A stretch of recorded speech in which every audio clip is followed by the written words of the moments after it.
শুভেচ্ছা সবাইকে। দর্শক, আমি আজকে রয়েছি পর্তুগালের আলগার্ভ অঞ্চলের একটি এগ্রিকালচার ফার্মে, যেটি আসলে একটি রোজবেরি ফার্ম, যেখানে প্রায় 350-এরও বেশি বাংলাদেশিরা কর্মরত রয়েছেন। এখানে আপনারা দেখতে পাচ্ছেন এক ভাই, তিনি রোজবেরি পিক করছেন।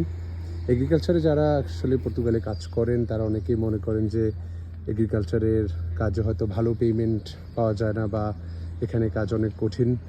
তো এখানে কাজ বা লাইফ লিসবন বা পোর্তোর মতো যে বড় শহরগুলো, সেগুলো থেকে কিছুটা ভিন্ন হলেও আমি এখানে যে ওয়ার্কাররা রয়েছে তাদের সাথে কথা বলে যে জানতে পারলাম, তারা এখানে মিনিমাম স্যালারির পাশাপাশি তারা কিন্তু এখানে প্রায় ওভারটাইম করে 1300 থেকে 1400 ইউরোর মতো আয় করতে পারে সিজনে। তো অনেকেই দেখা যায় যে এখানে যারা এগ্রিকালচারের কাজে আগ্রহী, যারা লিসবন বা পোর্তোর মতো শহরগুলোতে কোনো